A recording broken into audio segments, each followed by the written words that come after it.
So, Terminator Dark Fate. It's the sixth Terminator film. And the best thing I can say about this chapter is that it does feel the most divergent. It feels like they're switching stuff up here. They're taking new risks. They're showing off new characters and new settings. It feels like it feels a little bit refreshing. I can say that for the film. I mean, we shift location to Mexico and to Texas. The cast is mostly female here. I mean, they get to kick a lot of ass, and that's all great. But it's a little bit disheartening to say that this is essentially the same Terminator ride that we've been on before. That goes through a lot of the same beats, even though it just kind of feels like they're putting on a new dressing on the same old vehicle. Like, it's got a great new exterior, it looks all amazing, and it's got all these new features, but under the hood, it's just the same the same Terminator story that we've seen before. So, like, case in point. So the story is it takes place in Mexico, where we follow this young girl, Danny, who's played by Natalia Reyes, and she's just like, she loves her dad. She doesn't have a mother in the picture. She loves her brother. She works in an auto parts factory. She works at a car factory. It's like, she just seems like a typical girl. It's like, now of course a Terminator is going to come after her. It isn't long before the next version of a Terminator comes for her, and it's apparently a model called the Rev 9, and he's played by Gabriel Luna, and he's sort of a combination of like the Terminator from the first film and the T-1000 from the second film. So he's apparently both liquid metal and also has like the cybernetic skeleton and all that. So it kind of feels like a combination of both. And the way that this Terminator pursues her is pretty much the same way. He shows up, where she works, and kind of disguises himself with a gun. There's a showdown. There's a chase through the streets where, of course, he gets in like a big truck. This is like I'm pretty sure this is like the third or fourth Terminator film we've had where there's a chase with a big truck that goes smashing through traffic here. So it plays out in a similar scene. But there's another who's come from the future to save Danny, and that is Grace.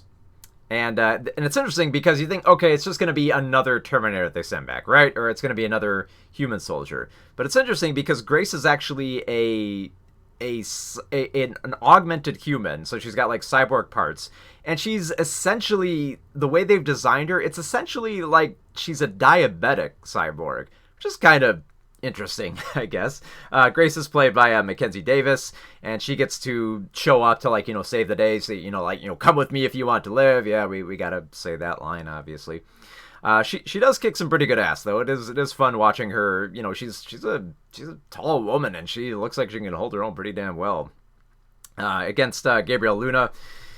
But of course, it isn't really a Terminator movie until we get some more familiar people into it, and that's where we get Linda Hamilton returning as Sarah Connor.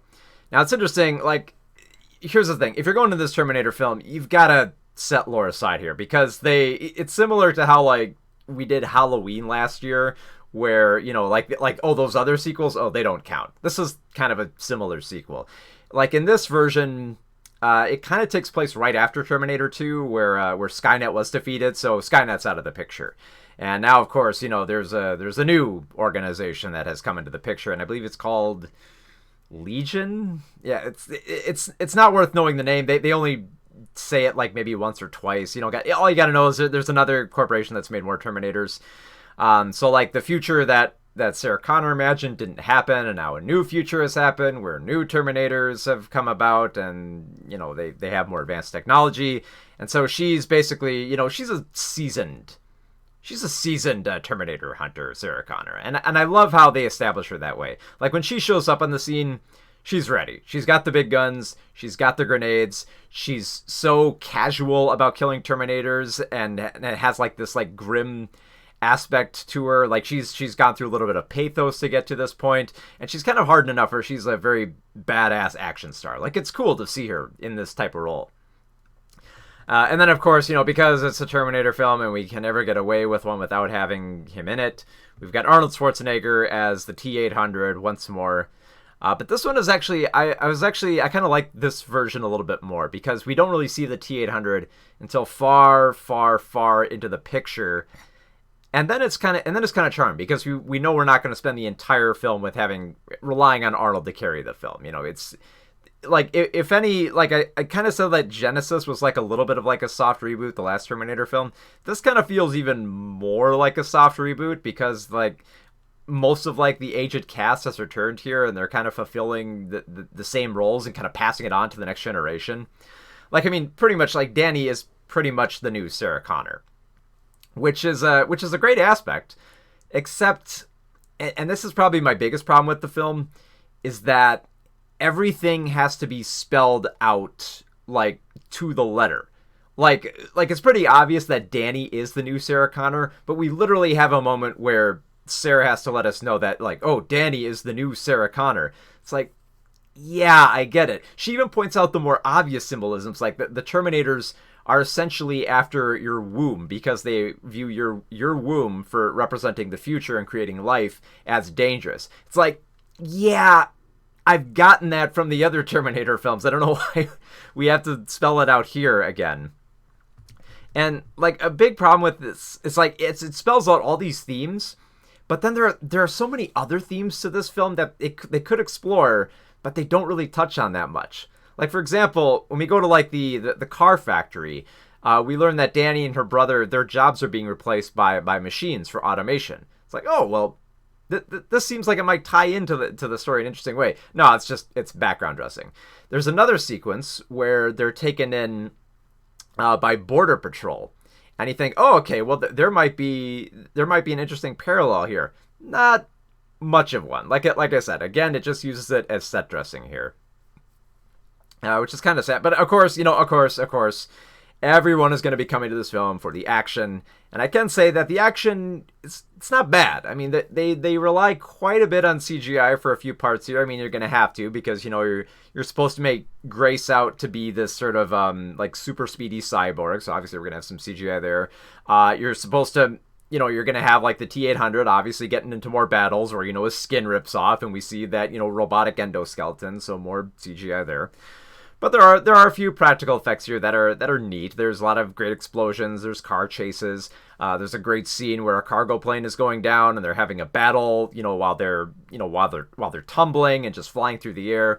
All that stuff is not bad, and I mean it's fun. But again, because like we've seen like this type of staging before, it almost feels kind of routine. Even though there are a lot of sequences that they're very well assembled and they have a lot of grit to them, that I was kind of smiling during most of them. It feels like it's just, and I think this comes down to the characters too. It's just like it feels so empty, and I think that's mostly because the characters are fairly bare bones. Like barely anyone has that much personality here outside of Linda Hamilton and Schwarzenegger. I mean, Gabriel Luna, I know he's supposed to be playing the Robert Patrick role of the T-1000 where, he's this cold and emotionless machine. But the thing was, like, Robert Patrick actually had this kind of, like, menace to him where he didn't need, like, the T-1000, like, computer graphics to make him look menacing. Like, he could just, like, stare down at you. And that was, like, all you needed. That was, like, terrifying to you. Especially because, like, it was... he looked fairly like kind of like meek compared to Arnold Schwarzenegger, so it was kind of this great juxtaposition and this intimidating nature. Gabriel Luna just kind of looks like just generic bad guy villain. I mean, he's got the clean shaven haircut. He's got this very blank look on his face. He attempts humor a few times, but it always falls flat, like just like a bland action star. I did like Natalia as Danny. I think she has the right stuff for this type of role. Mostly because, she starts off, chipper, and then she's disheartened by, what she's lost with the Terminator coming after her, and then have that great moment of vengeance where she, takes down the Terminators. And it feels like vindication for her. She does well in the role, but that's pretty much, like I said, she's locked in the role of John Connor. She's pretty much stuck there. So any big divergence from there, you're not really going to get much here. Grace is all right. I mean, Mackenzie Davis, like I said, she's got the muscle for this role. And I love that there's this desperation to her character as well, where she wants to be the protector, but she can't quite be the protector as well. Like, she's going to have to rely on Danny or other people for her. But I mean, like I said, Linda Hamilton steals this picture, and rightly so. She has the most charisma. She has the most wit. Any scene she's in, she practically dominates with that scowl. It's fun to see her in the film. And Schwarzenegger just...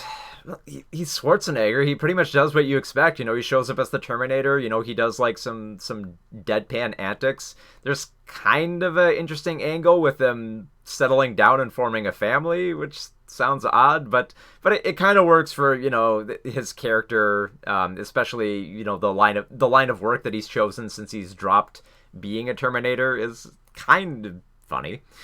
But it's like, this film just like, it has so many of these great ideas and then just keeps like spinning its wheels and never really developing on any of them. It's just like, hey, this is kind of an interesting aspect, what the Terminators are hunting or what was in the future. But then we go into the next action scene, and then we explore something else for a while, and then we go, back and forth between them. It feels like such missed potential too. And mostly because like it's locked within the Terminator formula. Like, if you've seen, like Terminator 2 or Terminator 3, the formula. Pretty much what's going to go down here. And again, I don't begrudge the film so much for that, because it feels like that's the only way you can make a Terminator film, is just, to bank on nostalgia and go back to what everyone knows. But at the same time, I feel like there could be some more character here. I feel like you could switch it up a little bit more. Try something a little bit new. Maybe they got cold feet after Genesis because they pulled a lot of like weird time travel nonsense out of their butt to make a more bizarre and out there Terminator film. So yeah, this is. I wish I could like this film more, because like it has the most divergence from previous Terminator films, that it could really set itself apart and that it could really be something special, but it's really kind of only special on the surface. Like, I like that they shift the story towards Mexico, and they have like a more diverse cast and a female cast, and that Linda Hamilton is kicking ass. But it's the same story again. Like I said, you just swap words around. Like, instead of Skynet, now it's Legion. Instead of the T-1000, it's the Rev 9. Instead of like a showdown in a metal factory, it's a showdown at an electric dam. It's just swapping out parts at that point. And it's like, if that's what you like, that's fine. I mean, if you just want to see more of the old Terminator stuff again. But I mean, it's so frustrating, because like, this is a film that really could work to set itself apart, especially when you have such a great cast assembled here with an interesting angle to this story, and it's just not there. It almost gets there. There are several moments where you're kind of like, oh, this would be interesting. I want to see where this goes, and then doesn't really go anywhere. We just get distracted by more action scenes, which again are beautifully assembled. I mean, you have like the Terminator shooting people in the face. It's pretty vicious too. Like, they characters are pretty brutally take a pummel in this film. It's pretty damn violent. So I at least admire the film on that. But I admire the film more from a cosmetic level than I do from the actual story it's telling here, because it's just the same old bit here, just with like a few things shifted around. So for Terminator Dark Fate, 2.5 out of 5 stars.